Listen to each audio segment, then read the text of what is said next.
All right, the chat is live. So we had an eventful evening yesterday. We went and saw a movie that we'll talk about. A lot Twisters, of things baby. happened. Twisters. Yeah, we saw Twisters. A lot of things happening too while we were watching Twisters. We had some Spurs signings we'll talk about.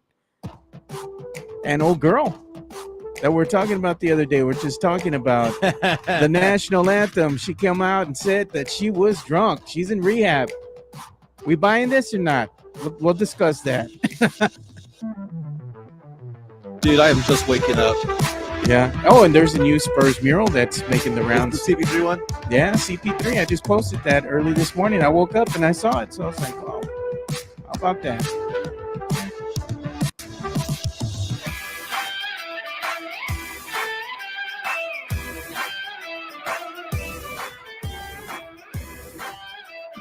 Our boy Tex-Mex Frank, he just posted right now. I want to repost it. 53 days until Cowboys football. The sadness begins for Cowboy fan in 53 days. Nah, they'll win 12 games. Ah, man, it's going to be another horrid season. What's up, Midtown, Texas? Good morning.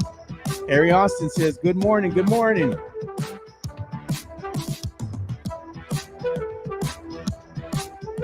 We're still 1,006 subscribers strong as of this morning. Welcome to another episode of the Alamo City Sportscast with Mike Jimenez and Joe Garcia. Make sure to subscribe and hit that like button. Join the discussion as we broadcast live from beautiful West San Antonio. And remember to tip your hosts as it helps the show grow. What's up, San Antonio? What's going on, South Texas? This is the Alamo City Sportscast coming at you from the west side of San Antonio. My name's Mike Jimenez. That is Joe Garcia. Joe, I almost missed today's show. 1,006 subscribers strong, but I almost missed the show because 20 minutes ago, You slept in. Dude, I never sleep in, man.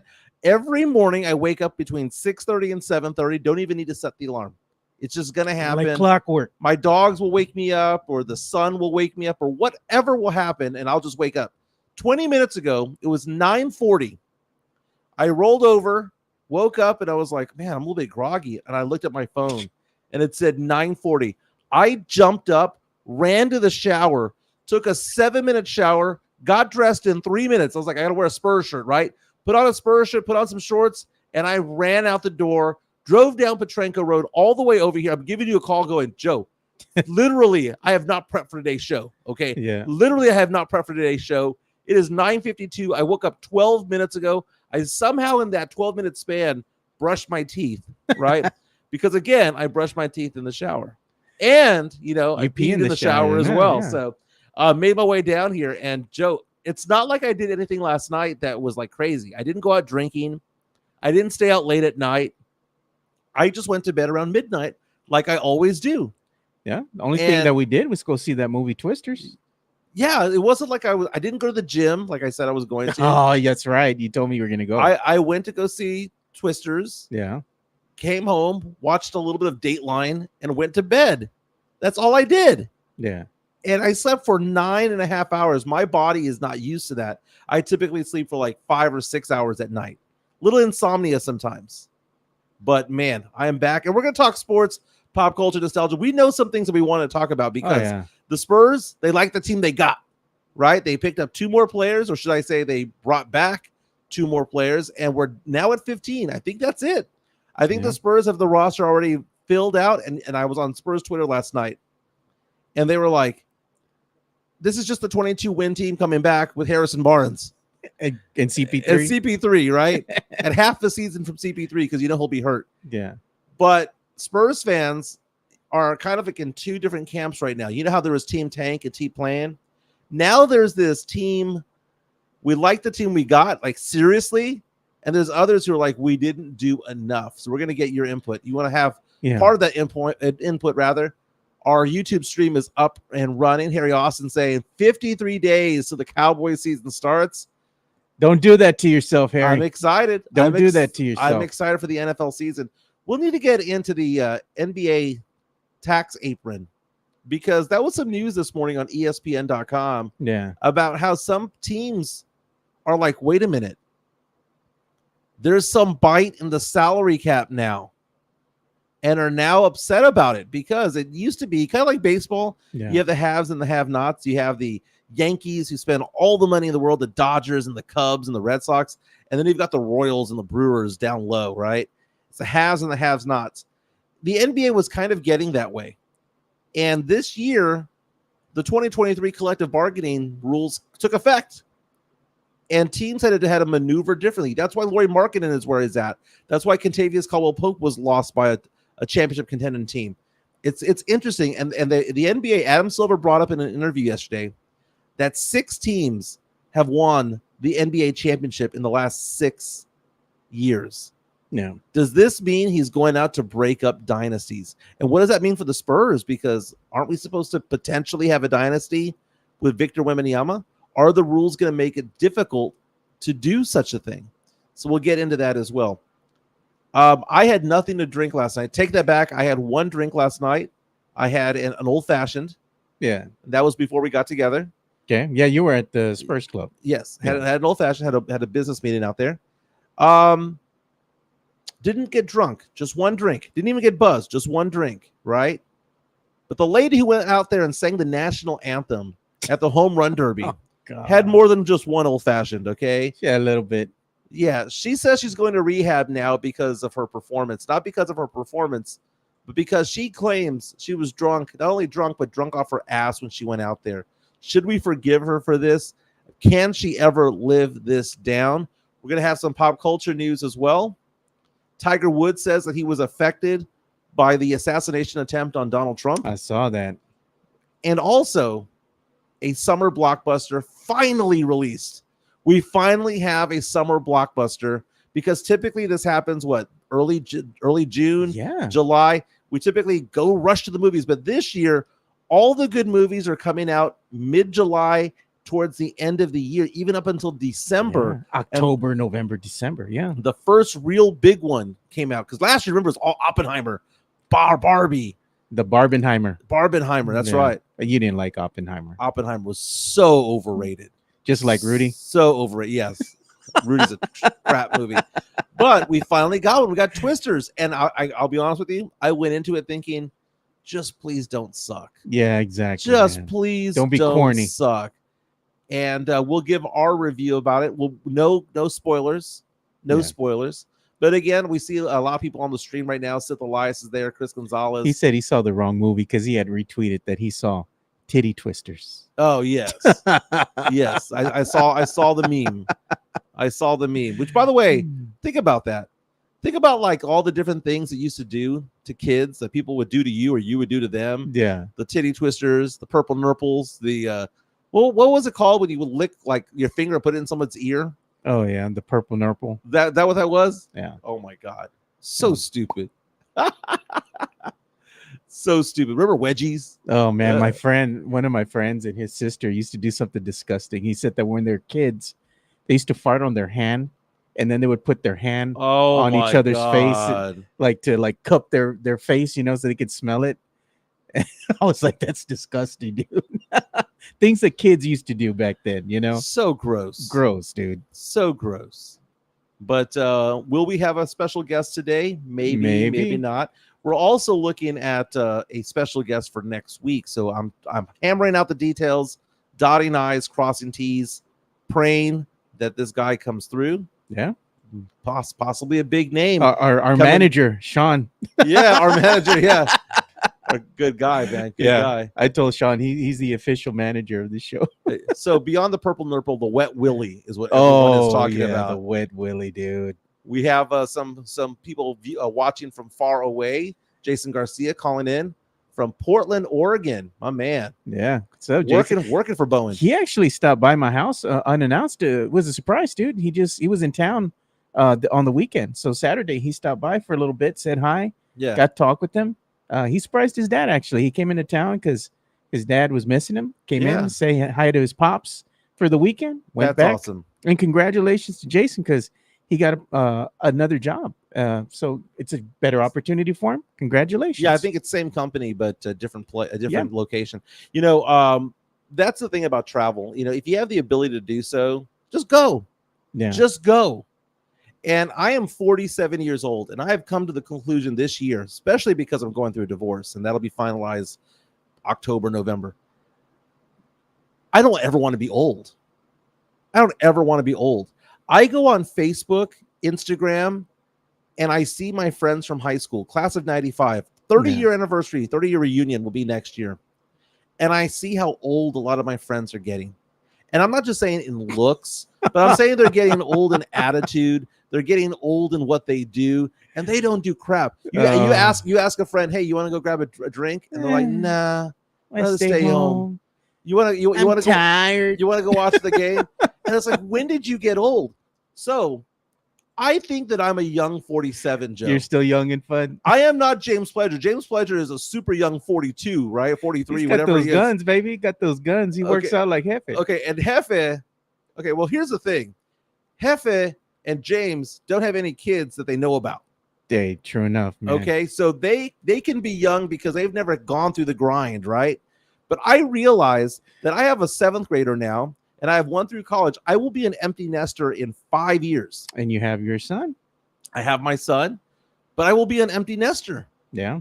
And I'm looking at that and I'm thinking to myself, I want to be young and I want to do young things. Instead, I see my friends, tending to gardens. I see my friends, doing woodwork. Taking up knitting. Yeah, crocheting. God, I see my friends doing Zumba. And I'm like, get off your ass and go do something fun. Go out, do something. That's why I respect like Fernandez and Steph, right? I know they're younger than me, but still, they like to be out and about and go be part of the community, go out and about and meet people. Yeah. Little Mac with some positive energy coming in saying, sleep 8 hours, stay away from alcohol, drink water, eat well, and exercise. You'll stay young forever. True. Okay, here's the thing about the alcohol. I kind of need it, man. Now, here's the thing. I don't need alcohol daily, but I need it at least once a week. Okay, I can go straight away from alcohol for 6 days, be perfectly fine. But if I'm with my girl, if I'm with my boys, if I'm with whomever, I need to have a couple of drinks. Yeah. To loosen me up a little bit. That's what I'm saying. Sith Elias is day 3 million of Mike mentioning living life after the divorce. Hey, man. It's a deal, dude. I mean, 12 years down the drain. It's a life event. 12 years down the drain. And it's funny. The people who kind of make fun of that, and it's not just him. There's other people on the stream. They've never gone through it. Yeah, man. And dude, when it came down last year, it was also the same time that I got laid off because I didn't take a pay cut at San Antonio Sports Star. Yeah. And it was the same time that my business partner up and took another job. And it was at the same time my dog died. Dude, my life got punched in the face. You got and in the KO'd, gut. bro. KO'd. That was it, man. It was Mike Tyson and Peter McNeely. Life was Mike Tyson. I was Peter McNeely. And getting up off the mat is difficult, and you need to have a support system. What was that infamous saying? Down goes Frazier. Down goes Frazier. But I didn't say no mas. Yeah. I didn't Roberto Duran it. I didn't say no mas. I got up, went to therapy, did all that, stayed in contact with you, reconnected with Sean, reconnected with my best friends Alex and Sean, and a lot of childhood friends, Valerie, and all of them came up and they said, hey, get better. Yeah. She's the one that gave you the kick in the ass. She did give me a kick in the ass. In December, she was like, hey, when are you going to do that podcast again? What the F are you doing? I was like, I don't know, man. And I don't think I will. And she was like, did it make you happy? Did you like doing it? I said, yes.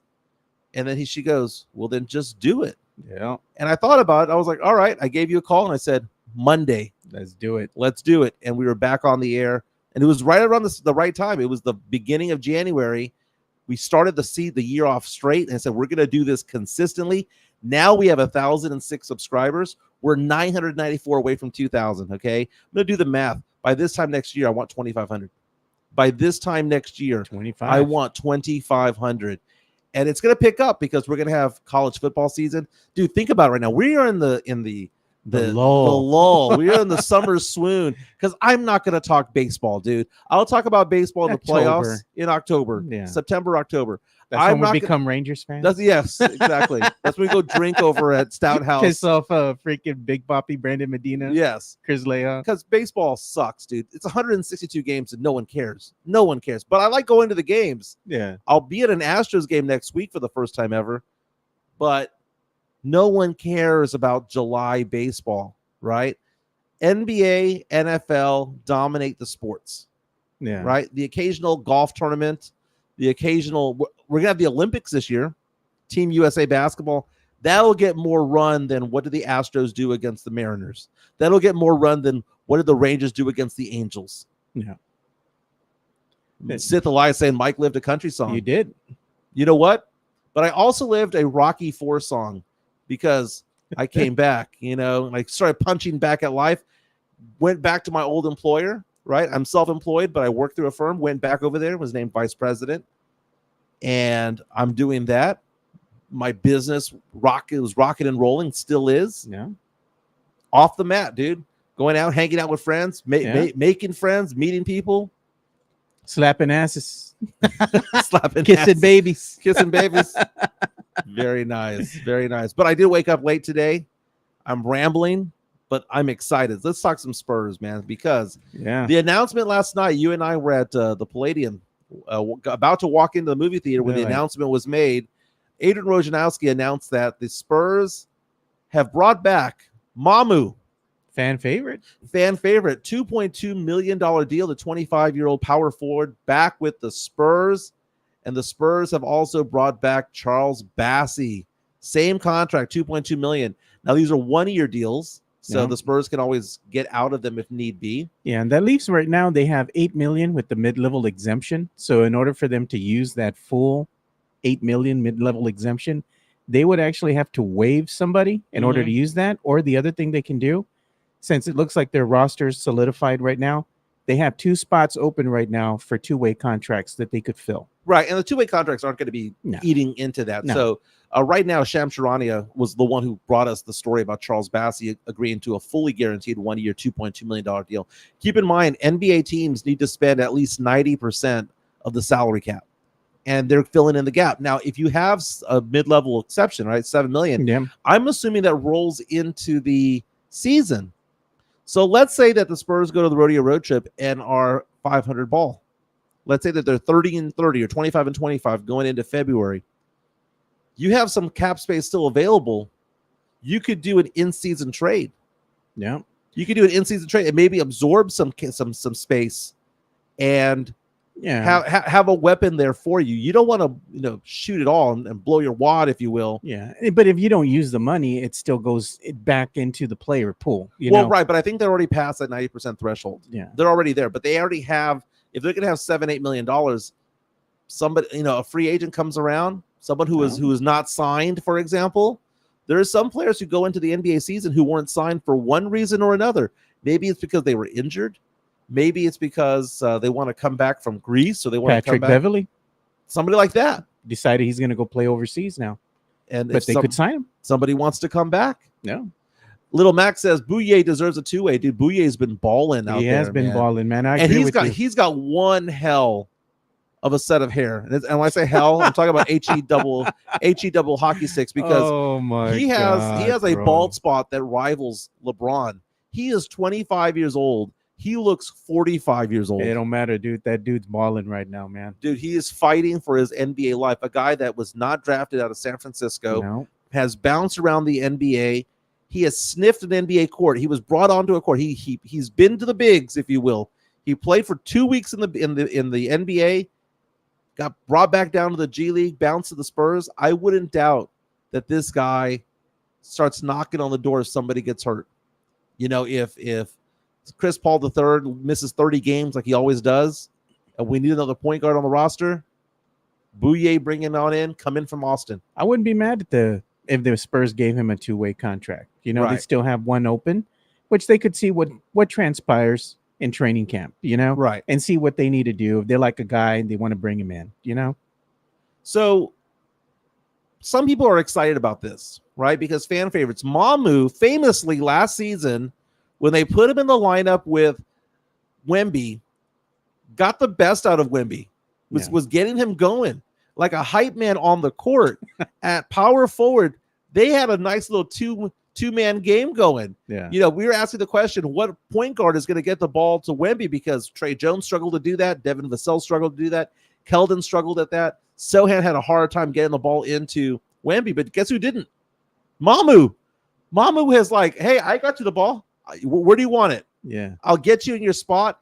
And Mamu was showing some flashes there of competence at an NBA level because he knew his role playing with Wemby. So with Mamu coming back, I'm supportive of, because again, it's all about putting the pieces of the puzzle together and do the puzzles fit.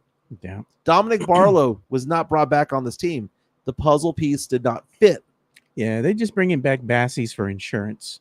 You know, that way they can have at least somebody that can go ahead and fill that center slot, you know, because they're kind of thin in that position already.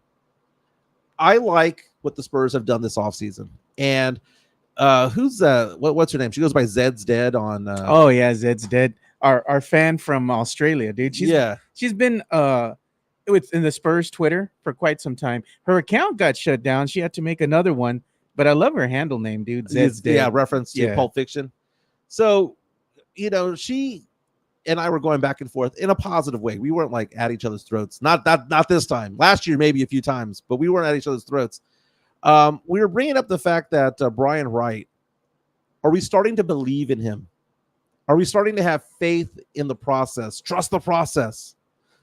Or was it one of those things where the process took so long that a lot of people lost faith when it came to it? Because he has won some trades, he has lost some trades. He won the trade for DeJounte Murray because we're looking at getting an unprotected pick. Swap picks. In 2025 from Atlanta, 26 swap, 27 first rounder. It looks like we won that one.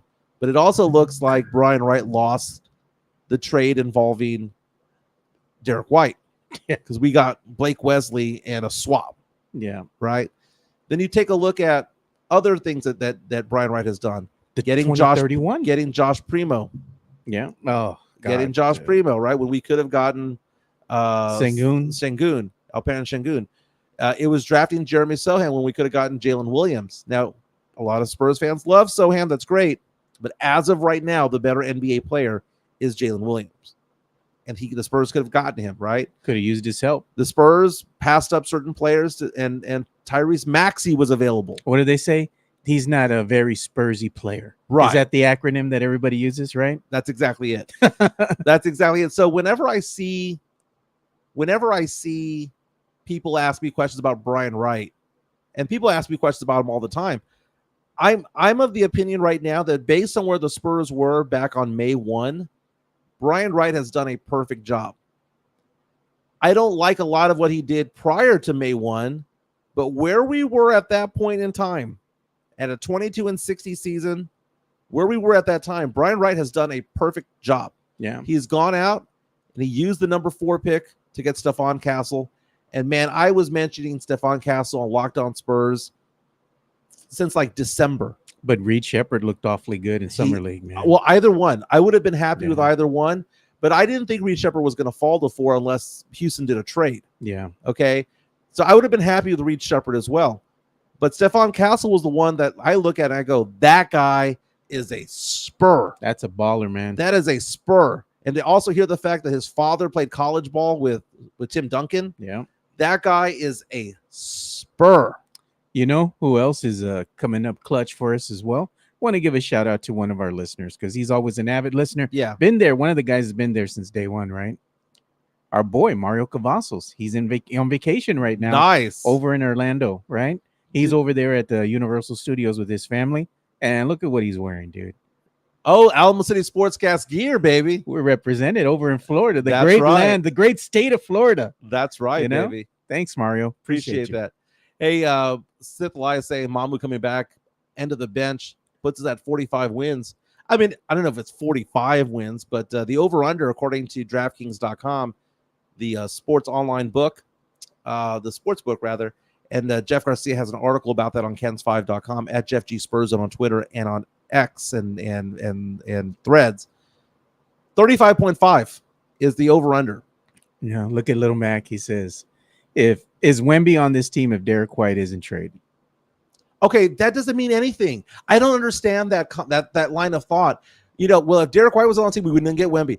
That doesn't mean that Brian Wright was doing the correct things at all times. Yeah. Because at the end of the day, the Spurs had a 14% chance of getting Victor Wembanyama.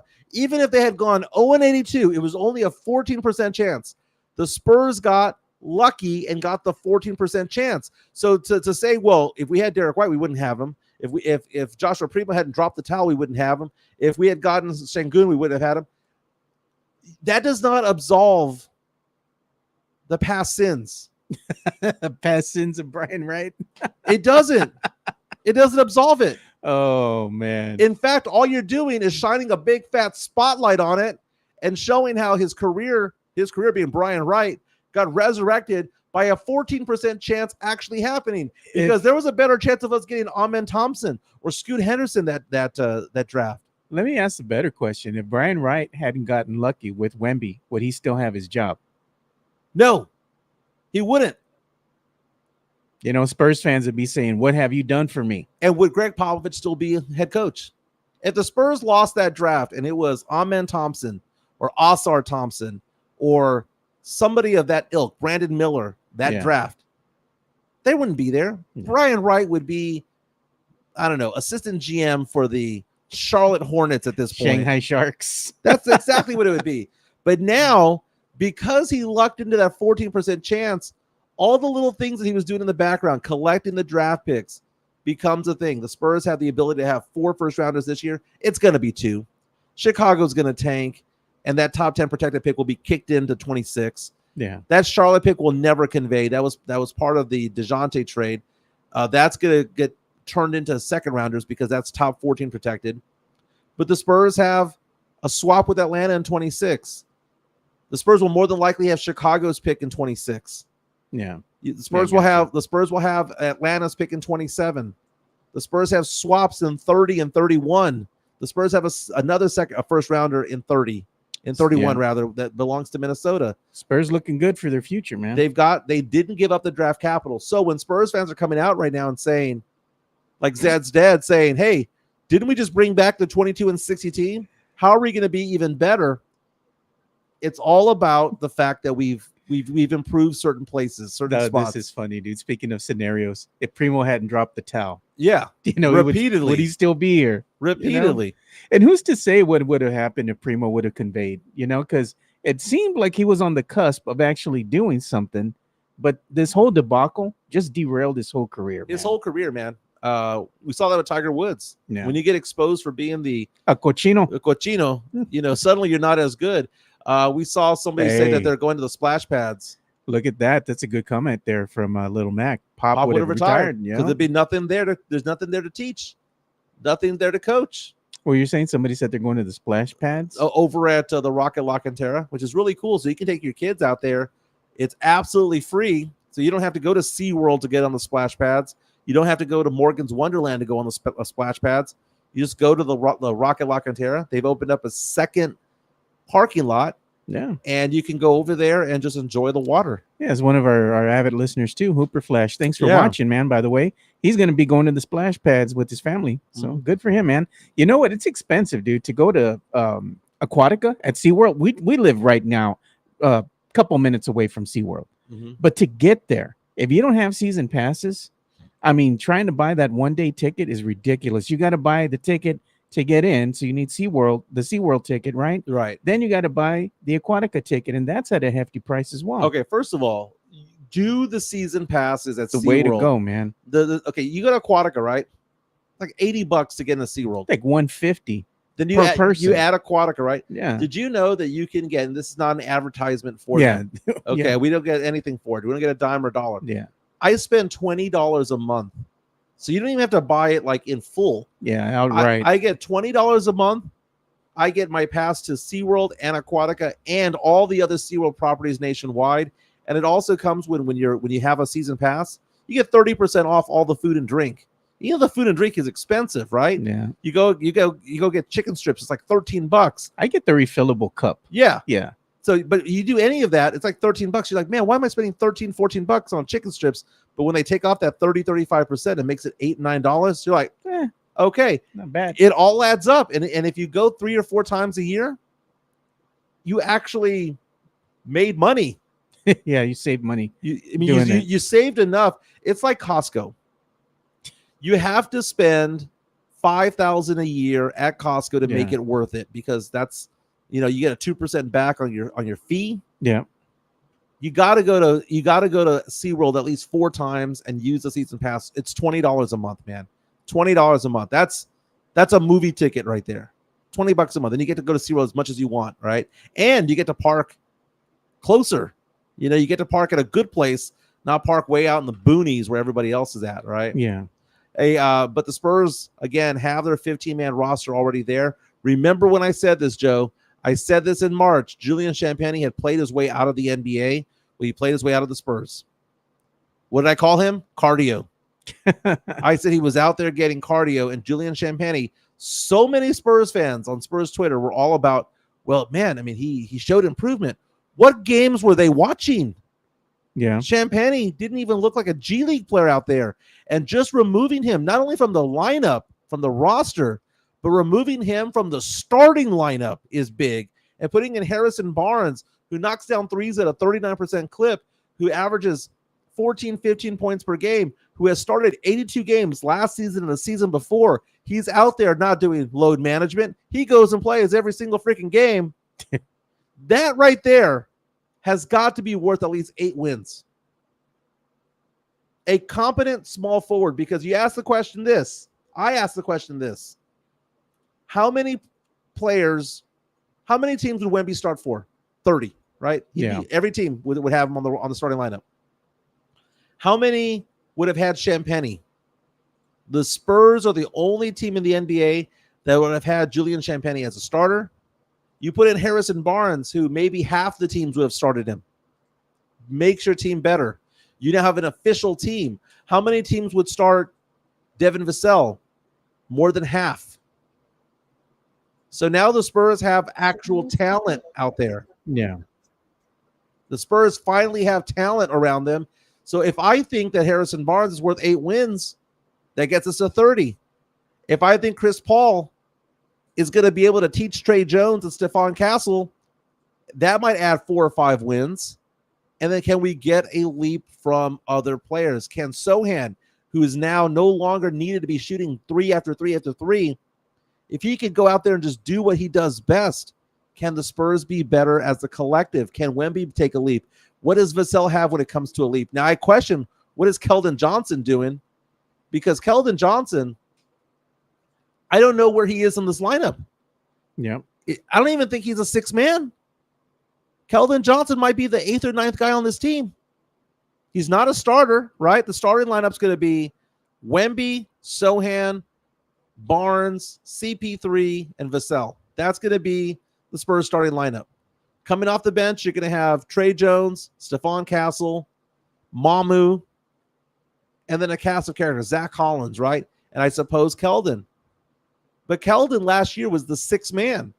Think about that. He averaged 22 points per game 2 years ago, was the Spurs leader in points per game, then became a backup player, became the 6th man.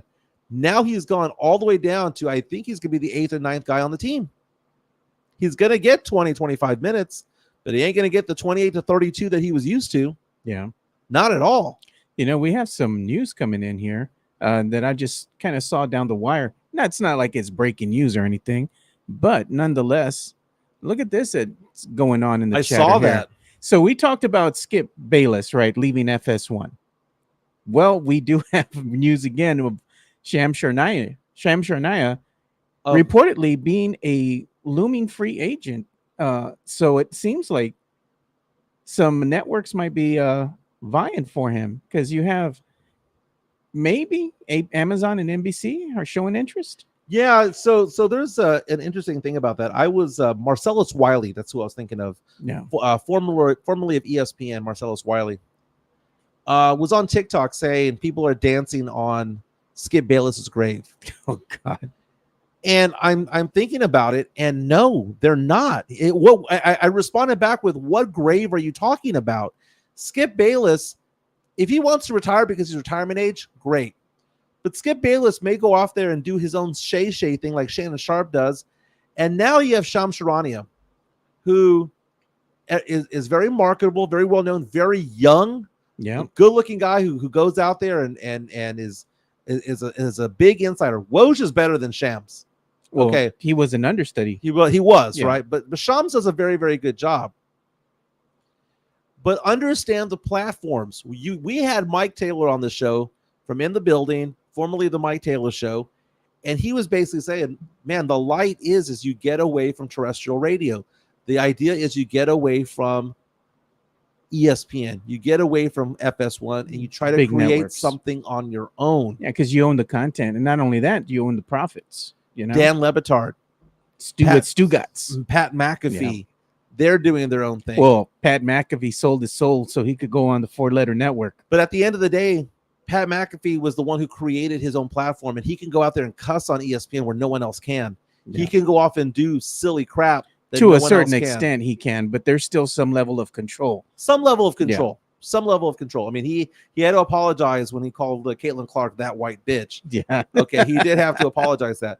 But, Shams Charania, I mean, what does he have to be linked to? I mean, he's not going to go back to ESPN because ESPN has Woj.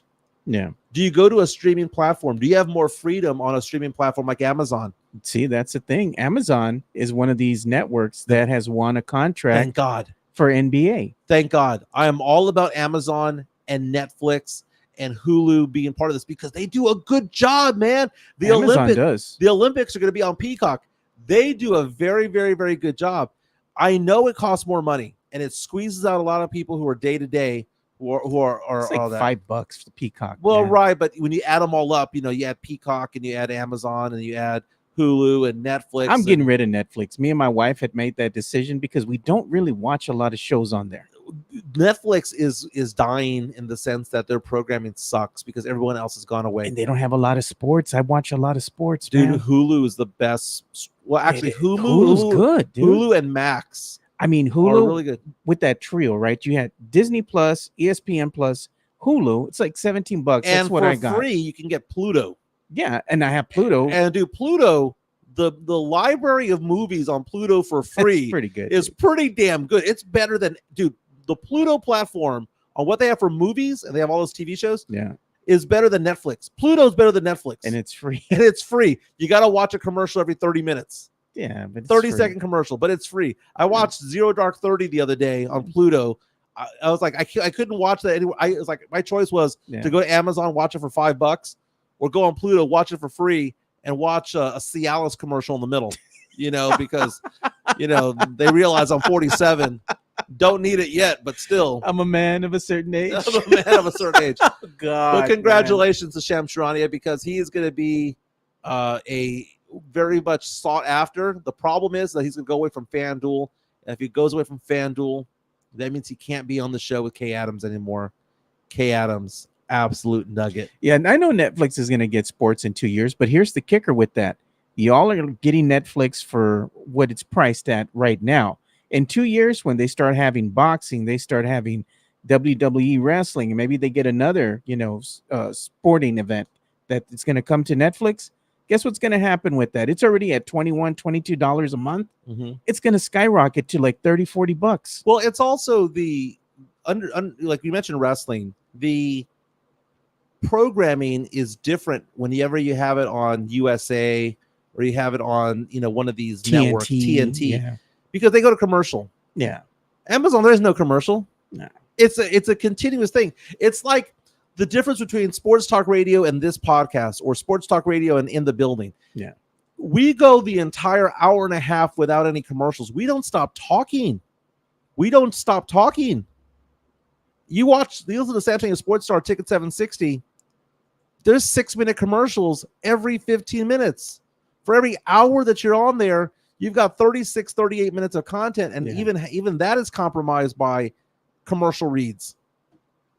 It is better to get content on the outside. Locked On Spurs podcasts. Go to Locked On Spurs. In fact, let's give Jeff Garcia from Locked On Spurs some love. He has been with us from day one, man. Jeff Garcia, Locked On Spurs, and Ken's 5. Locked On Spurs is your daily Spurs podcast, hosted by Jeff Garcia, the lead Spurs writer for Ken's 5 San Antonio. Jeff has a healthy plethora of guests all the time on the Locked On Spurs podcast. You can also follow Jeff on Threads at Jeff G Ken's 5 SA. You can also follow Jeff on Twitter at Jeff G Spurs Zone. So make sure you go ahead and give Jeff a follow not only on Threads and Twitter, but also on YouTube at youtube.com/@Locked On Spurs. This is where you're going to be able to find the replay of the Locked On Spurs podcast. Make sure to like, subscribe, and share. So I subscribe on Spotify and YouTube, and if you go to kens5.com, or if you go to Jeff Garcia's Twitter and Threads account at Jeff G Spurs Zone, he has an article this morning about Chet Holmgren of the Oklahoma City Thunder, who was runner-up for Rookie of the Year, runner-up to Victor Wembanyama, who was unanimously selected as Rookie of the Year. And he was talking about how, you know what, our paths were different. Our rookie campaigns were different. Apparently, Chet Holmgren was on a podcast talking about his rookie year and talking about the Rookie of the Year race that he had against Wemby that he lost. Again, article along with a link to the video of Chet's interview talking about the Rookie of the Year race. Kens5.com, Jeff Garcia bringing that content, that daily Spurs content. I was actually on Locked On Spurs yesterday. I thought it was funny because I thought I'd be cute and be in my front yard, because normally I'm inside my house, but it looks like I'm doing yard work? Like I'm a hostage. No, I had my polo shirt on. I was in the front of my house. I propped up my phone to the handle of my staircase. Okay. My little stairs leading into my house. And what I didn't realize was that there were so many birds chirping in the background. And he goes, "You sound good. You look good." I was playing it yesterday. Chirp, chirp, chirp, chirp. Because I have that damn nest still in my house. Oh, yeah. You can't get rid of them because there's baby birds in there. Yeah, and I don't want to be a jerk about it. Hey, that lizard that almost made me wipe out a couple months ago. I showed video on the show about this.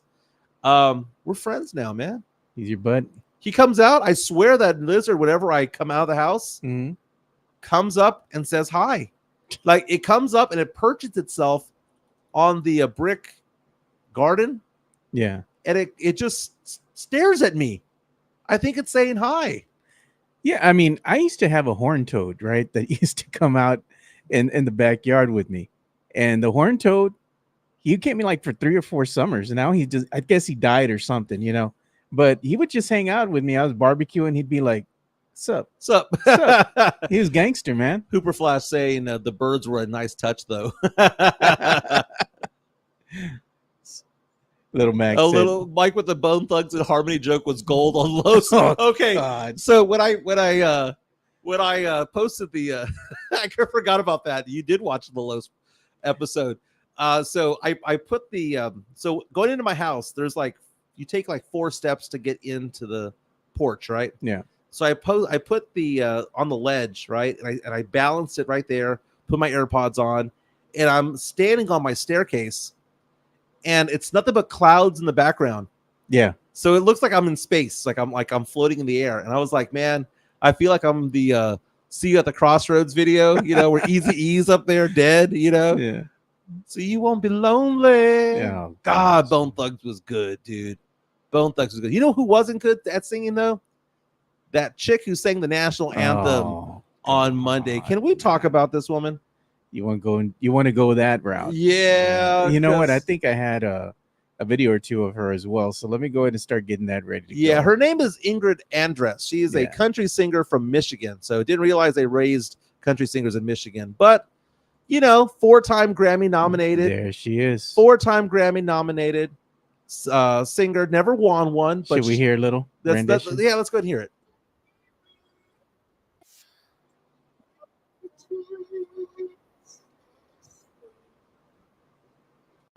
With broad stripes and bright stars through the perilous fight, o'er the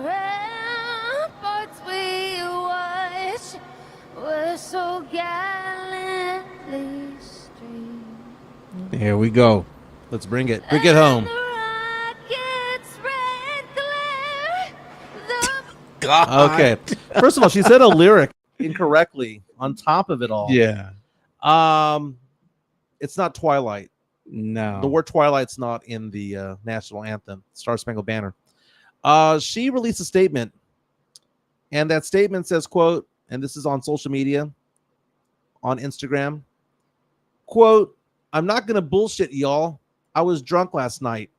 I'm checking myself into a facility today to get the help that I need. That was not me last night. I want to apologize to Major League Baseball, all the fans, and the country I love so much for that rendition. I'll let you all know how rehab is. And I hear it's going to be super fun. Love, no, Ingrid." it ain't going to be super fun, man. So I buy it that she was drunk. You buying that? Dude, I have done a drunken rendition of karaoke before. What's that song that you Jason sang? Minix had me go up there and sing. Oh my God, I forgot what it was. Possum Kingdom by the Toadies. Oh God, dude. Which I've sung many times before, and I've done a pretty decent job. Did you butcher it? But one time we went out drinking, and we drank so much. And I remember going to the karaoke bar, and I'm thinking to myself, I'm in the restroom going, I'm too drunk to sing anymore. And I went up there, and I'm like, I'm gonna go tell the DJ just take my name off. Well, while I was in the restroom, Minix paid the DJ to move me up to the top of the line. Man. They gave me the microphone, and I was worse than this chick right here. Oh man. I was like, "Do you want to die?"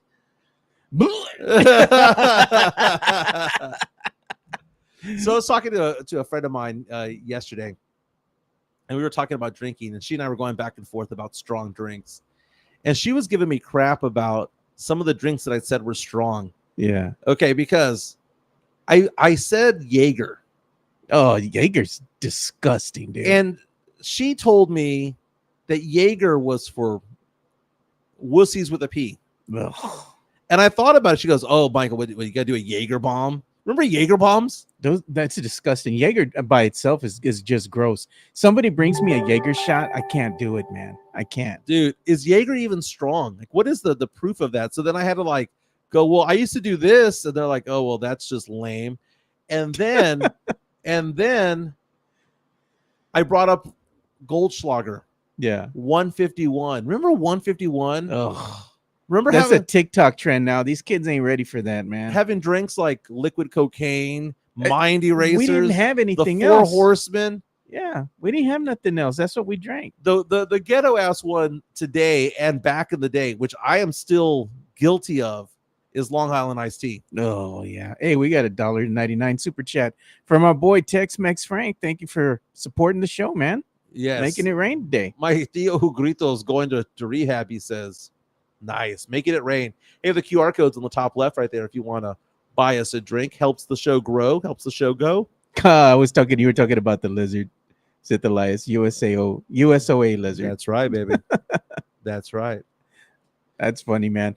But we're talking about these drinks, various drinks. Girl going into rehab, because she's like, I botched the national anthem. Getting back to that subject, it seems like it's just convoluted, man. It's just a play, just to save face. All she had to say is, look, man, I botched the national anthem. Sorry, I'll do better. Move on. You could say, hey, man, I had too much to drink. I botched the national anthem. Sorry, guys, I'll do better. That's it. You don't have to say I'm going to rehab. I'm going to see how it's like. I mean, she's alluding that I was under the influence, and that's why the song sounded so bad. Maybe the problem is the girl just can't sing.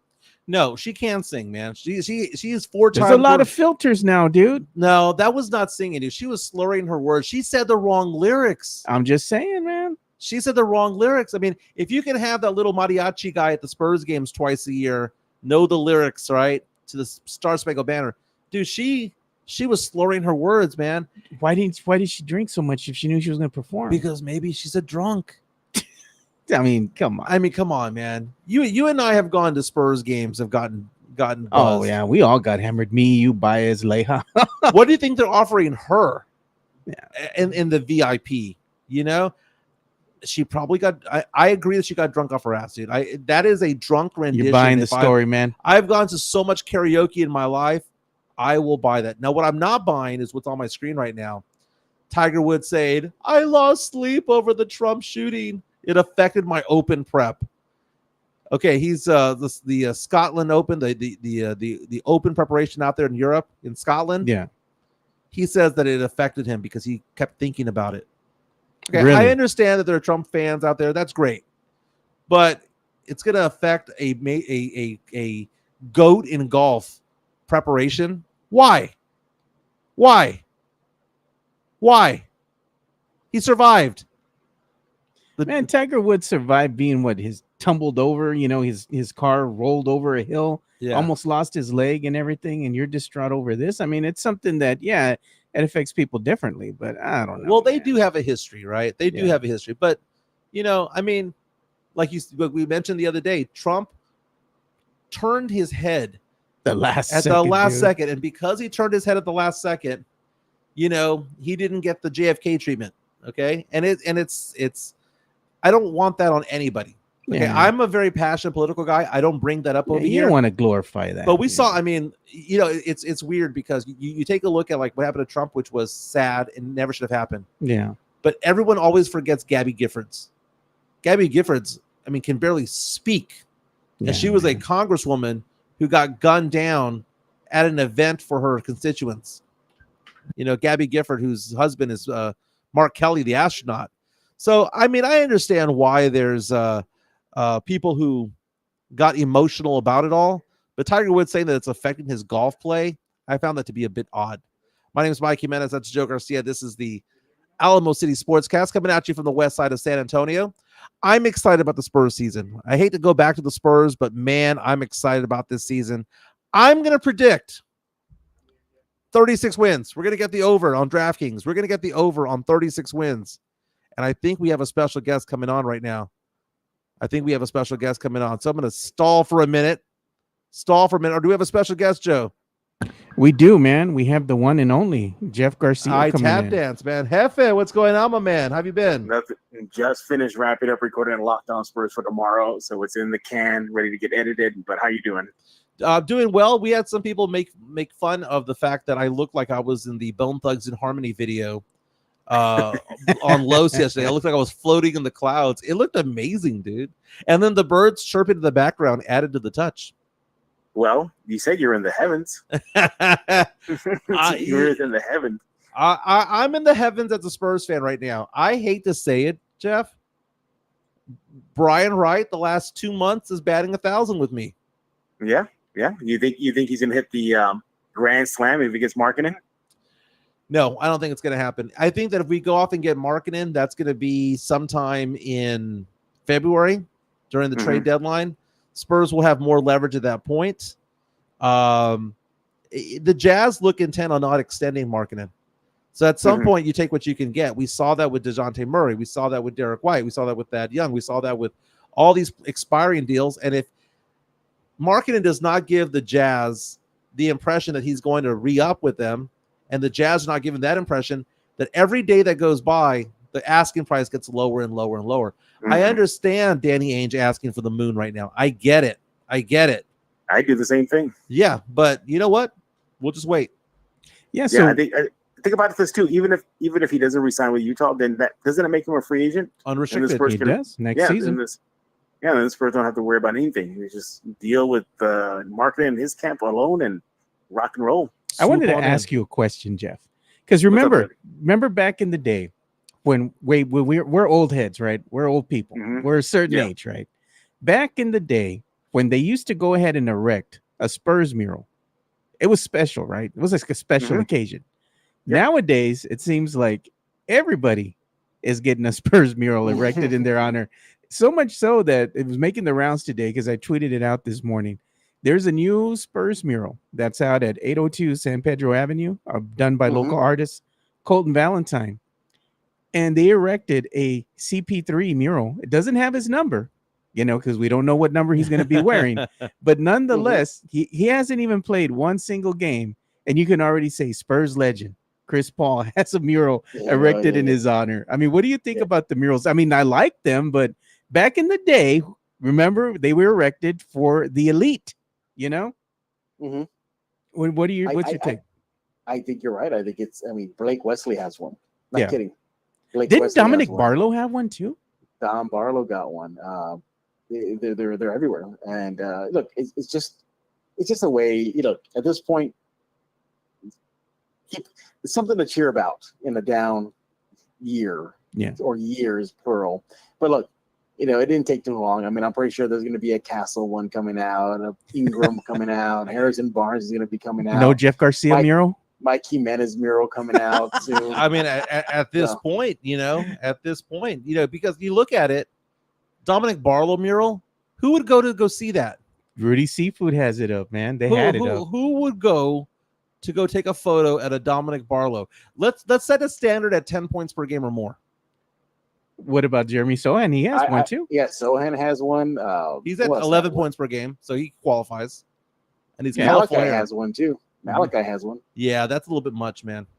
Yeah. By the way, I looked it up right now. Joe, you said 802 San Pedro. Yeah, I think it was 802 San Pedro Avenue. That's at a 7-Eleven. Oh yeah, it's behind it because so you have an Exxon or okay, something Okay. that's right there, right? So right behind there, like right in that same parking lot, it's like a wall that's adjacent to it. That's where they put all the Okay. murals up there. Oh, I thought it was The like gas on, station itself? No, The gas station no. itself. So I can't do It's that. the gas But station, and then there's a business right adjacent to it, right behind it, and that's where they paint Okay. all the murals. They are constantly doing new murals. They bring them down, put new ones up. But I'm going to ask you a question because we got fan favorites that we know, Mamu and Bo Charles Bassey, that got re-signed, $2.2 million a piece for a 1-year deal.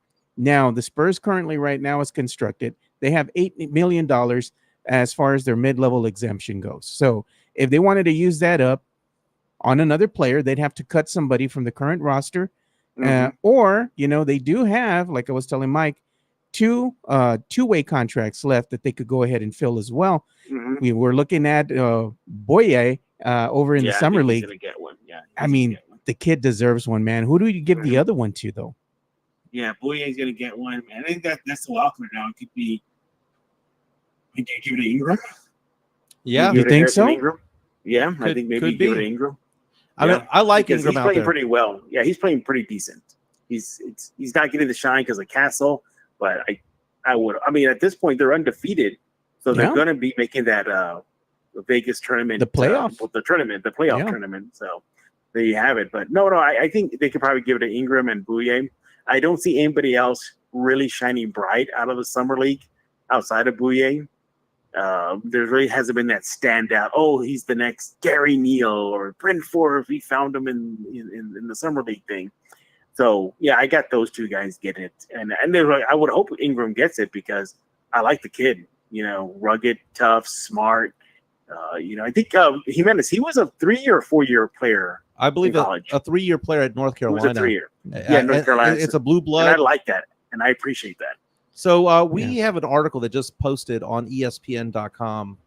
It's a panel of 10 ESPN experts, if you will. One of them being Bobby Marks. You got it up right now? Yes, where they're ranking the post-free agency NBA power rankings. Mhm. The power rankings of what teams did in the draft, what they did in free agency, and what they did in re-signing players. The number one team they have is the Boston Celtics because they got Tatum and White locked down, right? Yep.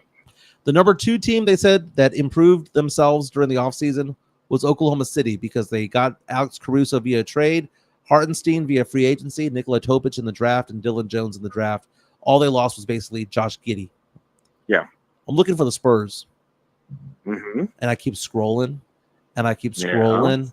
I Uh-oh. keep scrolling. How many teams are there in the NBA? 30 teams in the NBA.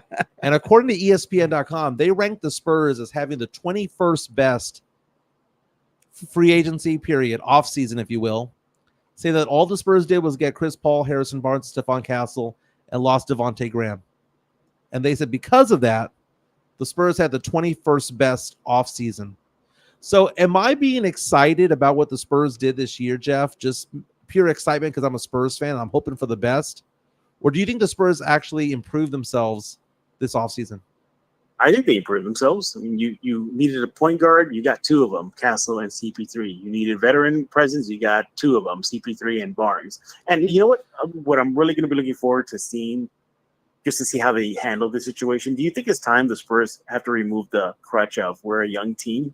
Because they're not a young team anymore. Vassell, how many years has he been in the league? Keldon, Sohan, Trey, Zach, the list goes on and on. Is it time to move away from that already? Or are we going to hear that a lot next year? Well, we're young. We're getting to know each other. Because that's been a crutch of late. Now you throw in two veterans, Barnes and CP3. I think that boosts that argument that they're not a young team. This team should be being competitive weekly, almost nightly, not getting clubbed up the head as we saw last year. Getting blown out by 20 points. Yeah, I mean, what was that losing streak? 10 plus? At one point? Yeah, it was 18? bad. Yeah, We had multiple. Remember, Jeff? We had multiple losing streaks. Yeah, so I'm kind of hoping they move away from that that crutch. I don't know about you, Jimenez. Do you think it's time for them to get away from that? Oh, we're just a young team. We're learning. It's kind of hard to do that when Oklahoma City was younger. I mean, They went further. Oklahoma City had one of the top records in the Western Conference last year, if not the top one. Favorites to go to the finals. And they're the youngest team in the NBA also. So, I mean, they have Shea Gilgeous-Alexander and Chet MVP Holmgren and candidate, Jalen man. Williams and all of that stuff. So they're figuring it out while they're young. They have a young head coach as well. They're trying to figure it out. I don't think the Spurs can use that as an excuse anymore. So what is the Spurs' biggest problem? Is it going to be the way that the team is run? Well, this is actually a legit team right now. Yeah. Okay. Because They're okay. They're okay. Well, what I mean is that they have all. Well, basically, they're running it back. If you really think about it, they're running it back. That's what we just said too earlier. You bringing back Charles Bass. You're bringing back Mamu. You're bringing everybody back. The only difference is CP3 and Ingram. Ingram, Harrison Barnes. Well, I mean, but don't forget Stephon Castle. Okay. He's a big one. So Stephon Castle is a big deal because the way that I look at it is this: all the minutes that were played last year by Julian Champagnie, I'm so glad he's off this team. Okay, you'd be mad if they bring him back. He's the opposite of my son. Okay, whatever that is. You're not claiming him on waivers? I am not claiming him at all. And I can't believe you tell me that I really liked him at one point. No, I never liked Julian Champagnie. I swear, Jeff, Mike said that he called him his son. He called him his son. Yeah, I do agree. Oh, with there are no receipts on that. Julian Champagnie, we got it somewhere out there. Joe will find it. Don't do that. Champagnie out there running cardio the entire season, and I said he played himself out of the NBA, and you know what he did? He did. And a lot of Spurs fans are out there going, "We like what he did. He showed some improvement in what? What, getting steps on a Fitbit? I swear he was wearing an Apple Watch while he was out there." Man. So Champagnie being gone, he put Harrison Barnes there. That's an improvement, right? Having Stephon Castle and CP3 eat away at Trey Jones's minutes is an improvement. There are only 5 spots on the roster. This isn't the NFL where there's 22 starters. There's only 5. Yeah. And there's only like 7 who get significant minutes. And you get Champagnie out the door.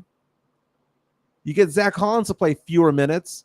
You get Trey Jones to play fewer minutes, and you put in Harrison Barnes, Chris Paul III, and Stephon Castle instead. It's not running it back. Yeah, maybe the back end of the lineup, 10 to 15, is the same. But I think that these small moves are going to pay dividends. I think this team's going to be somewhere in the mid-30s in wins. I think DraftKings had it right, 35.5. The article that you posted. By the way, so Jeff, you say 35. I say 38 to about 40 wins. I said 36. I'm with you guys. I'm going to take the over on that. I'm going to go the over. Although we should learn a lesson. Remember last year, Vegas had it on the dot, 22 wins, and they nailed it. Yeah. I'm at 36. They're going by with a half. So still a lotto team, right?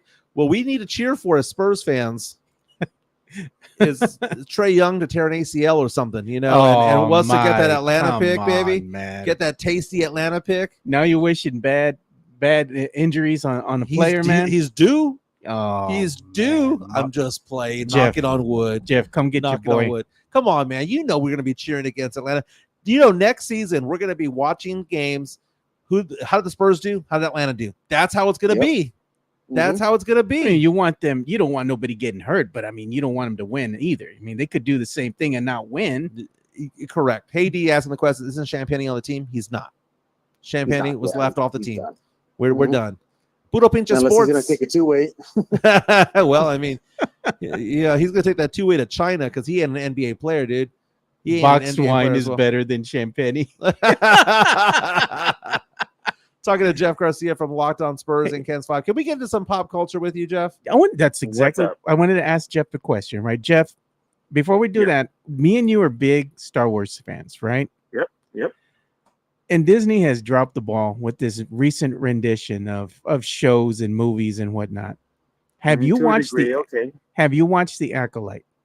Yeah, I finished it up last night. Yeah. Okay, give me a number score from 1 to 10. What do you think? Whew, 6.5.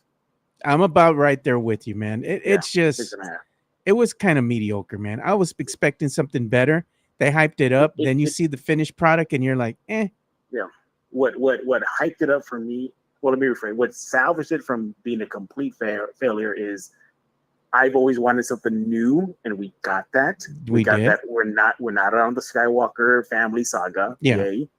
We went above and beyond, or in this case, above and behind the Star Wars saga in movies. We got the High Republic, so yay! I like where you're going, and the final episodes and I don't want to give it away, but what they teased as far as characters, I thought that was great. It set it up for season 2. Yeah, their season 2 is set up. I liked how they did things with the Jedi that were very different, so yay! But it was a little slow. Yeah, it's a slow burn. It's a slow burn for me. Only one episode was very exciting, very thrilling. Yeah. I think it needed that more. It was pacing, right? The pacing was off. Pacing was a little off. Yeah, it was pretty much sexy Star Wars. It pretty much was. it was because he's Star literally Wars After Dark. it kind of was like that because they showed some stuff. Well, they didn't show full frontal or anything, but it was the guy, the main character villain. The villain, yeah. He literally was seducing female to join the dark side. Literally was, not just by words but by actions. So literally joined the dark side. Literally joined the dark side. Yeah. By the way, just 15 minutes ago, the Emmy nominations were announced, and apparently The Bear is like the big. It's a good show, man. Dude, I've watched that show. Yeah, couldn't stand it. What? I couldn't stand it. I never worked in the Time to kitchen cook, before. Jimenez. I don't care about any of the characters. I gave it like 5 episodes, and I was like, it's gonna get better. My friend Mike was like, dude, it's a really good show. You just got to get into it. And maybe it's because I don't identify because I never worked in a kitchen. It's too ethnic for you, man. Is it ethnic? I never. It's the dude cooking food. It's the dude who played Kerry Von Erich in Iron Claw. Hey, But Jimenez, I finally saw that. I finally came around and saw that movie, Iron Claw. I liked it. What did you think? You liked it? Yeah, I liked it. Give it solid solid B+. There you B+. go. All right. You know, all right. I mean, it was a good movie, dude. Zac Efron, bringing it, dude, bringing Yeah. it. You wanted to get into entertainment news, so I'm going to do the bump for you. Okay, let's see. Here we go.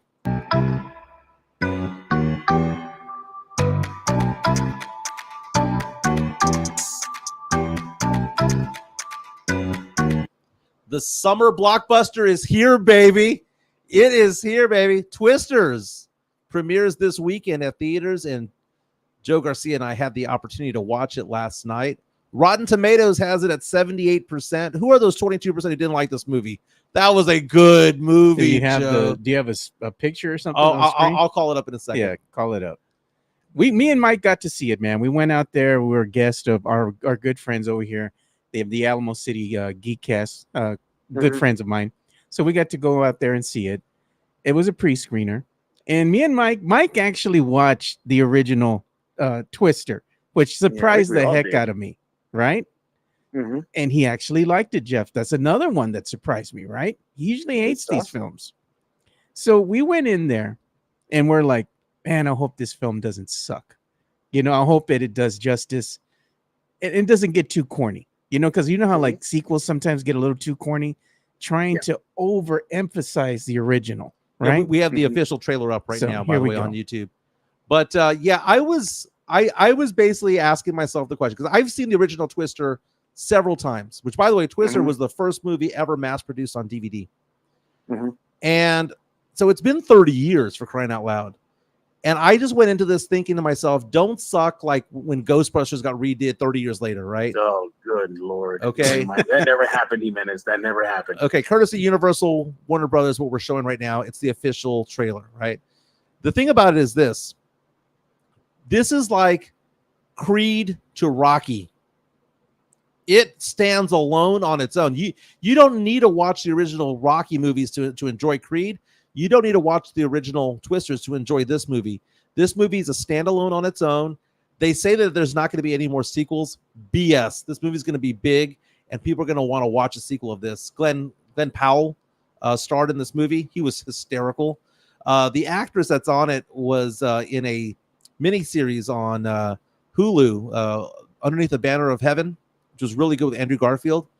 This was a really good movie. The way they modernized it, the angles that all the different chasers, the tornado chasers are going after was a different angle. It was a plausible angle to it all. Loved the movie, dude. Loved it. I'm going to give it a solid A-. You know what? Wow. Screw that. I'm going to give it an A. I didn't look at my phone once the entire movie. Not one person went to the restroom. One person went to the restroom. I did at the very end. I was leaving the theater, man. But at that point, we were 2.5 hours, 2 hours into the movie. Yeah. Oh, it's a long movie? It's not. No, it's not that hour long. 45 maybe. But the action scenes were amazing. The plot was amazing. The acting was good. There was never a dull moment. Yeah, good pacing. Now you can nitpick it and see if any of this crap is plausible. Don't think about it. Like the movie Armageddon. Don't think about it. You go Armageddon and you go, well, scientifically, and you're like, shut the fuck up. Just enjoy it. Just enjoy the movie. Just shut up. I know that an explosion like that can't happen on an asteroid, right? I know you need oxygen for an explosion. I know. Shut up.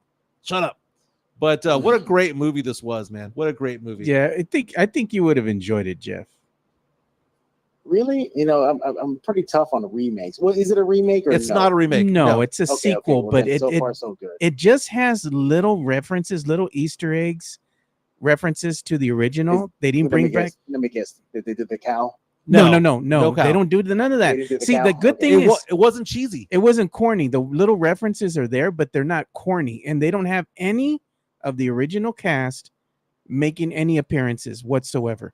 Wait, did you say the cow is in it or not in it? No, not in it. No. Yeah, it is not a cheesy movie. Yeah, it's a good movie, that's why the correlation that I'm making is Creed. Yeah, because Creed was not a remake of Rocky. It was a continuation of the story. It Standalone. was similar in the sense that you had an up and coming boxer like Rocky was back in the day. Yeah. And then there's some similarities to it. But there are people who enjoy the movie Creed by itself. They never went back and watched Rocky 1, 2, 3, 4. Yeah. They didn't have to watch Clubber Lang and Ivan Drago. Pain. Thunder Lips. Thunder Lips. Why don't you get with the real man? Clubber Lang. They didn't have to watch all that to enjoy Creed. Creed stands alone. Twisters was very well done. Yeah. And I am not the biggest popcorn flick guy, but I enjoyed that more than Barbie. I've never seen Barbie. Barbie was actually pretty good. You need to be in the right mood, and you need to watch it with a girl. You can't be with the boys and watch Barbie. Well, you don't want to invite Joe to go see Barbie? You gotta, watch it with your girl. Date night. That type of thing. I'm not gonna go with Joe to watch Barbie. I hope not. I still ain't seen that movie. You come over to my house, Jeff, and you're like, "Hey, let's get some drinks." I know damn well you're wearing a pink shirt watching Barbie. Dude, gotta be Barbie, baby. God, Mike. Hey, I wear red, white, and blue on the 4th of July. I wear pink when I watch Barbie. Okay. Barbie was pretty good, man. Oh, you probably love Barbie. Mojo Dojo Casa House. Man, Mike likes him some chick flicks, bro.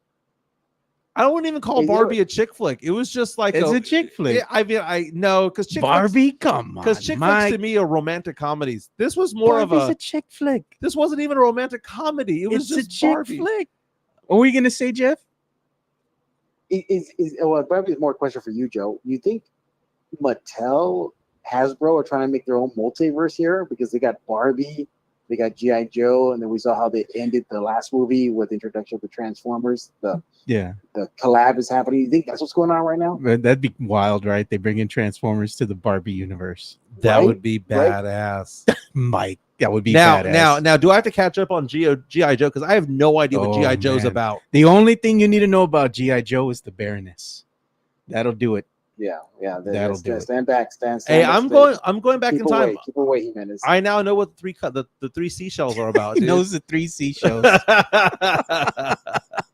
He watched Demolition Man. What was so exciting about the most recent Transformers movie was for years fans have been wanting the collaboration on the big screen of G.I. Joe and Transformers, and the way it ended it was saying it's going to happen.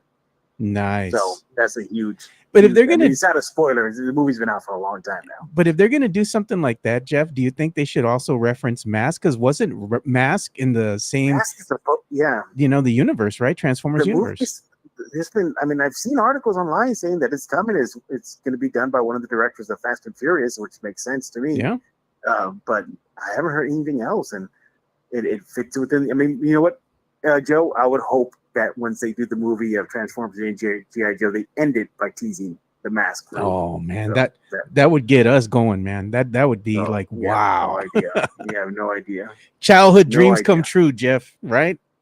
Oh my goodness. Well- yeah. Still that fire introduction song though. Oh It's man, awesome. one of the best. Well, the big movies are finally here. Fly Me to the Moon is kind of a big deal that got released last weekend with Scarlett Johansson. We have the next big movie that's going to come out. It's going to be not this weekend, but next weekend, Deadpool and Wolverine. Oh, yeah, I'm gonna watch that one. Ryan Reynolds, Hugh Jackman. In August, you have Borderlands coming out. You've got a movie called Trap. These are the most anticipated movies of the year. The Crow 2024, Weak. August 23rd. Jeff Week. In September, Beetlejuice. I cannot wait. I don't know about that one, man. Dude, I'm no. with you, Joe. Michael Keaton is back. Ah, man. I Name don't me know. a Michael Keaton movie that sucks. Michael Keaton does not. Michael Keaton bats 1,000 for me. You seen that Flash movie? No. Nah. Have you seen Johnny Dangerously? Amazing. Jenna Ortega also bats 1,000 with me. Winona Ryder, Justin Theroux, Monica Bellucci. Hello, dude. Come on, man. I'm gonna watch that Joe, movie. Joe, what movie are you talking about right now? You said Flash movie? Flash. You're talking about, The Flash movie that came out about a year ago had Oh, Michael okay. Keaton in it. Batman. okay. It Yeah. was horrible. In October 4th, Joker comes out. All right. Joaquin Phoenix, Lady Gaga. I mean, Joker. I didn't like Joker. Of course you didn't like it. Dude, Joker was Of just course you him, was just him cackling an evil laugh for an hour and a half, 2 hours in slow-mo. You don't get it. You ever man. notice something too, Joe? Every time it comes to superhero movies, Jimenez just bags on it. He Joker's bagged not on a Dark Knight. superhero. You never watched superhero stuff growing up as a kid, or read the comics. That's why I could actually have a legit reaction to it. By the way, in November, this is the one that I'm a little bit shaky on.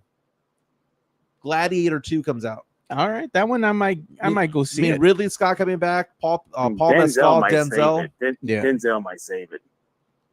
That's a big movie. Wicked's going to come out. No. In November. man. Weak. No. Moana 2 coming out. No. Weak. What's wrong with Moana 2? I got kids. And what, dude? You would go watch that without any kids in the theater with you, taking any of your kids. You would go and watch it because you want to see it. I would get my tickets and I'd say, "You're welcome." You would go on a date to go see that movie. That is true. Sonic 3 is also coming out. Nah, man. Yeah. Lots of big movies, man. Yeah, I'm all right. I'm all right. Joker was just, eh. It was meh to you. I mean, it's kind of like The Dark Knight. What did I give The Dark Knight? I give it a B. Oh, People- No, that's an A+ movie. Dude, That's an I gave it A+ give it a B or a B plus, and people are acting as though I gave it like an F. bro. It's Well, you practically did. It's an A+ movie. I gave it like a B plus. You know what? I'm gonna look up what grade I why? gave it. Why would you give it a B plus? Well, the actor who played Two-Face was crap. oh No, my disagree. man. Disagree. Dude, he was crap. He was a No, you're out of your Bad. freaking mind. Tommy bad Lee choice. Jones as Two-Face was bad. well, I mean that was gimmicky. That was cartoonish, man. I mean, I remember seeing Batman growing up, the Michael Keaton one. You know, that's the original Batman. That's The that, OG? that's not the original, but he's, to me, that's who Batman is. I don't think that it's Clooney. I don't think that it's Bale. Val Kilmer. Val Kilmer. Val Kilmer was actually pretty good. He was actually pretty good. You know what I saw the other day, and I had never seen this movie, but I had seen GIFs for years. Which one? I saw American Psycho with Christian Bale. Yeah, that Christian was Bale. pretty good. Christian Pretty Bale's good movie. amazing. I mean, the Big Mhm. Short, and what's that boxing movie that he was in with Mark Wahlberg, The Fighter. Well, I forgot about it. Yeah, the fighter. Yeah. He's great in whatever he does. I had never seen that movie, and I stumbled upon it. I loved it. It was such a good movie. It's kooky. Didn't realize Reese Witherspoon was in it. Yeah. But Another good movie that he's in is I think it's 315 to Yuma. That's a great movie. That's a good one too. Never seen that That one. was a good one. That's a good one. That one's But if really if good. it's anything country, like not country, but Western, I don't like it.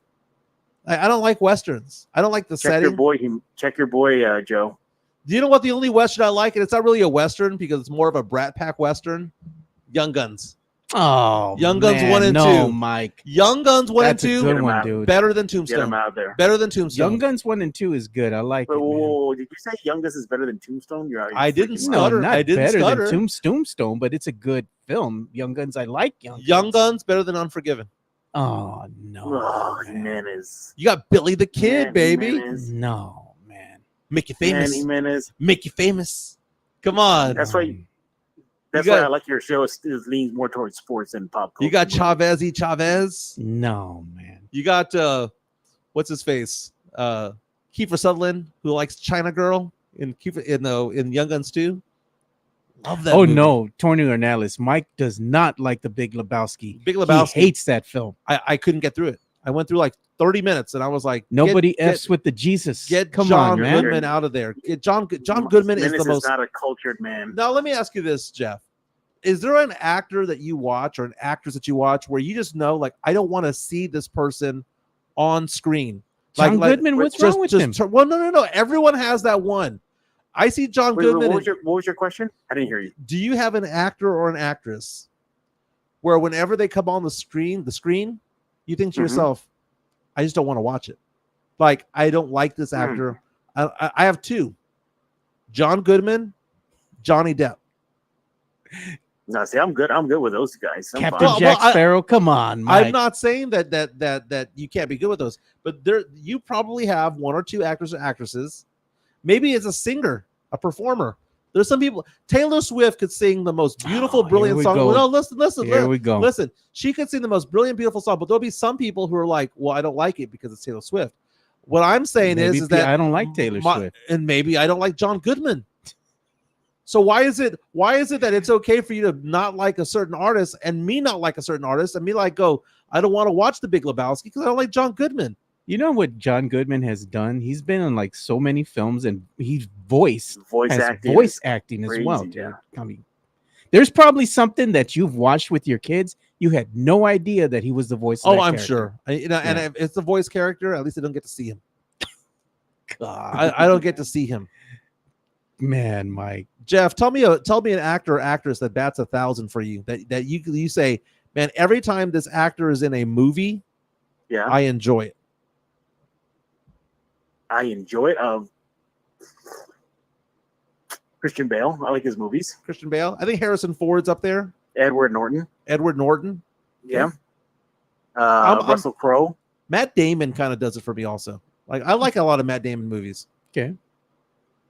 Who else I put up there that I would like to see if he's starring?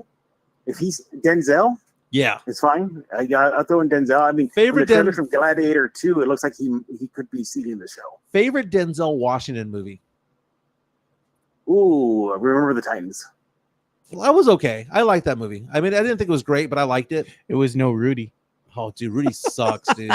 Rudy's one of the crappiest Training movies I've Day ever was seen. good. Training Day. Training Day was I about. think Training Day. I'll go back to Glory. Look at Tex-Mex Frank. He Glory says was Val amazing. Kilmer's solid in any film. Dude, The Doors. Hey. The Doors was great. I mean, even The Doors? Top Secret. Oh, Top Secret is hilarious, dude. We're talking about Val Kilmer in The Doors. Yeah.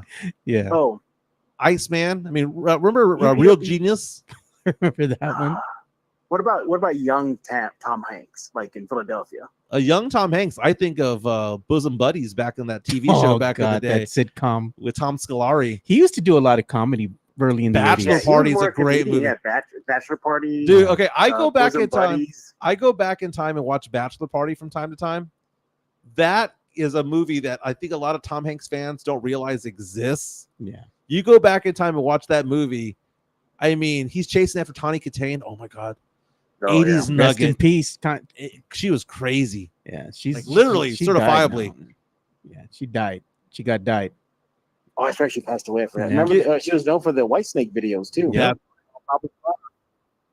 Here I Yeah. go. Here I go again on my own. Talking to Jeff Garcia from Locked On Spurs and Ken's Five. Hey Jeff, I know you got to go. We've had you on for a while, man. But is there anything that you're working on that you want to let the fans know about that you got working through either Ken's Five or Locked On Spurs? Yeah, we have a Locked On Spurs coming up shortly, later on this afternoon.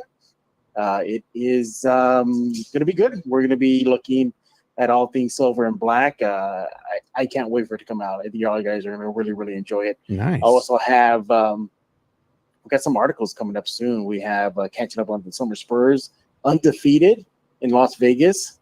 And then Jimenez, you already mentioned it, the win totals articles came out.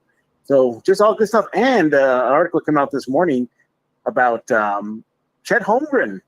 After the dust settled, he gave his thoughts on him losing out the Rookie of the Year award to Wemby. Now, he did not throw any major shade at Wemby. He said he gets it. He understands why. But he threw in a comment in there. He said, but I played longer than Wemby did. So take that for what you were. Then, by the way, Richard Jefferson gave him a high five for that and said, hey, I had you, Chet, as Roy, not Wemby.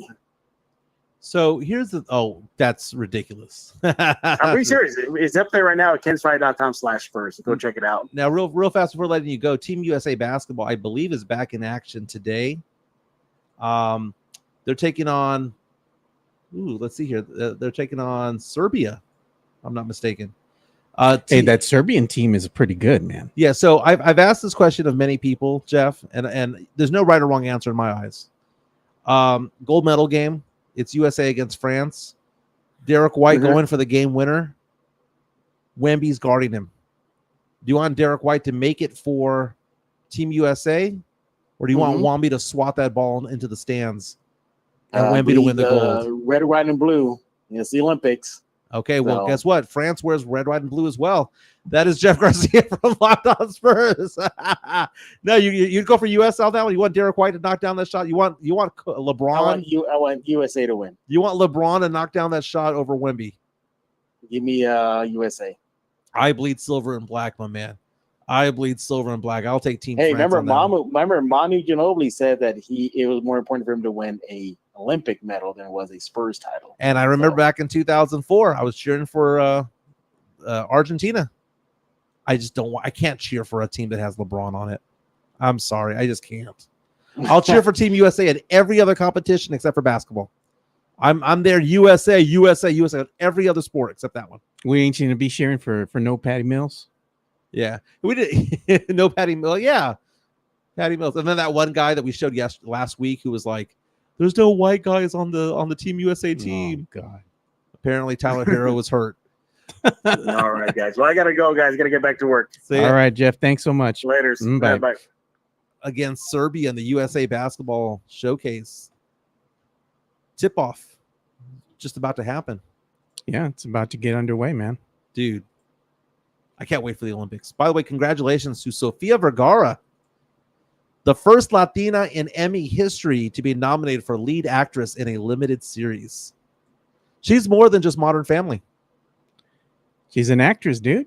I mean, I read an article about her about a week ago or so because they were talking about the fact that she was up for a nomination for the Emmys, that it was a possibility. Yeah. And the Gloria Pritchett character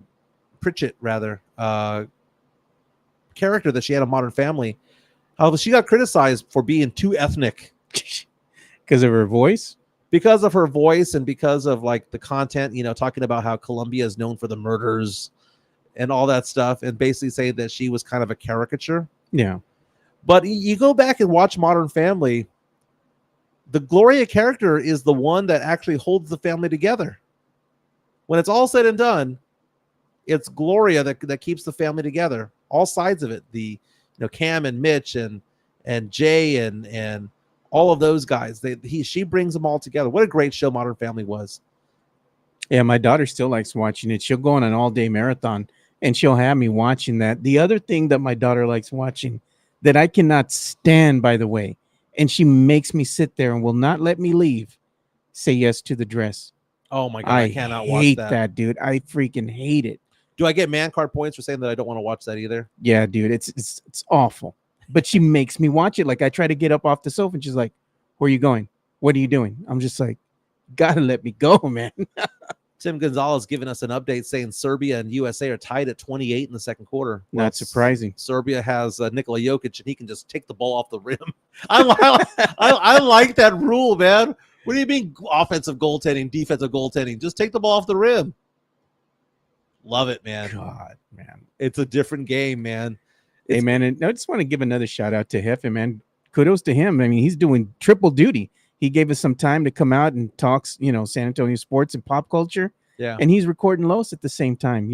After he did that, he does this and he's doing his job. And we also have to give love to MCS General Contractor. yeah. He's been wearing their gear all day long. All day representing MCS. MCS General Contracting, more than 30 years of combined experience in concrete placement. They are the best in the business, honest pricing, high quality work. They get going on house foundations, driveways, concrete patio decks. If you want to extend the deck, extend the driveway. If you're a business and you need to put together a slab, a parking lot, or other concrete placement services or sidewalks, reach out to MCS General Contracting at 210-774-9155. They're confident in their skills, so give Chris Leha over at MCS General Contracting a call at 210-774-9155. And thank you for being a sponsor of this show. That Diamond Heart Concrete. And I'm a client as well. They did a sidewalk on the side of my house that still looks amazing. They did a landing and some stairs going into my covered patio.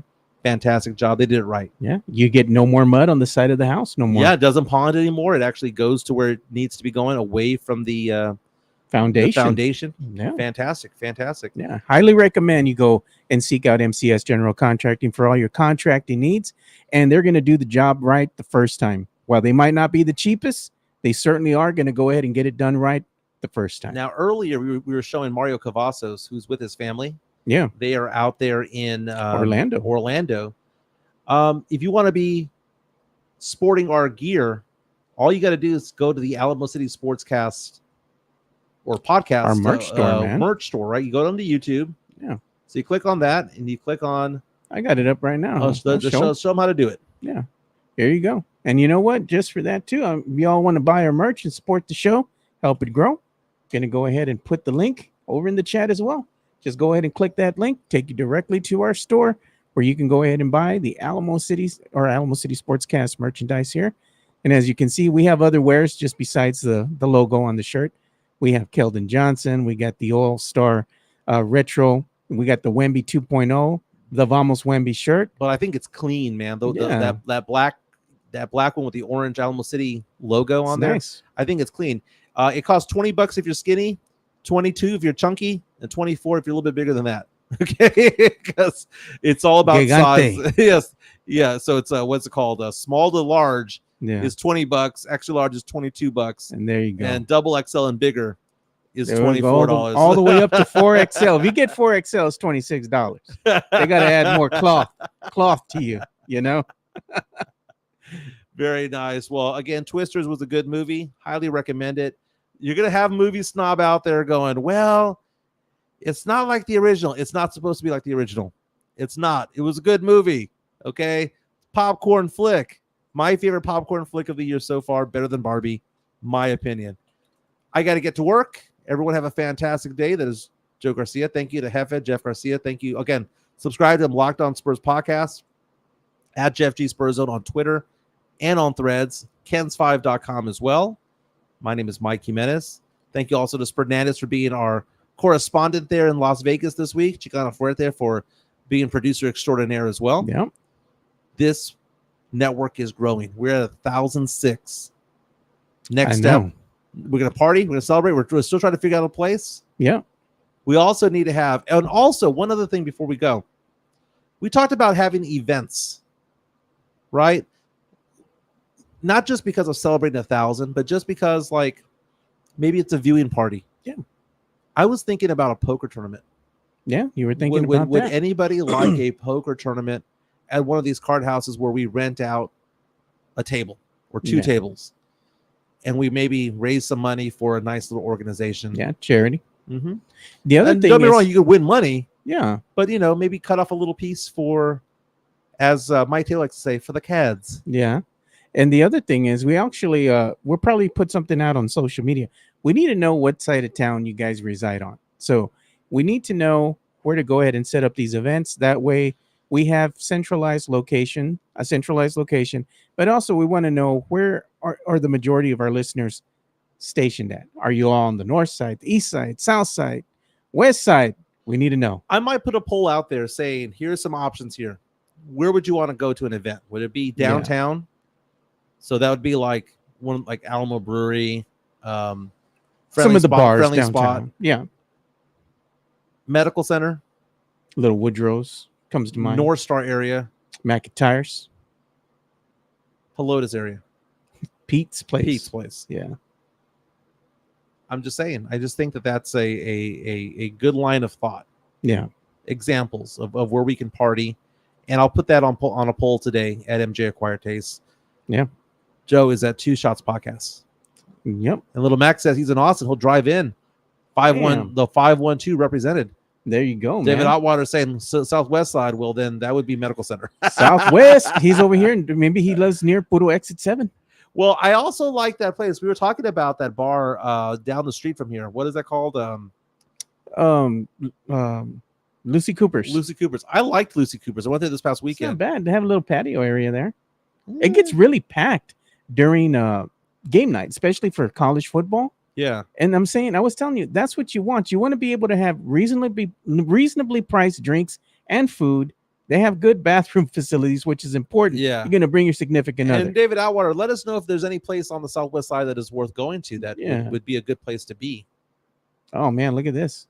Charlie Hernandez, I'm off Boverde 1604. I'll go wherever. And I mean, Joe, we were talking about this after the movies. We were driving back to your house, and I was like, we don't know where anybody lives. Yeah, we need to. Yeah, it's kind of like we're saying centralized, but if centralized is actually not centralized in the sense that I-10 1604. I mean, like, what is centralized, right? But anyway, everyone have a fantastic day. Again, like and subscribe. Hit the like button on the way out the door. Everyone have a fantastic day. We'll be back tomorrow. All right. See you, bros, tomorrow. Peace.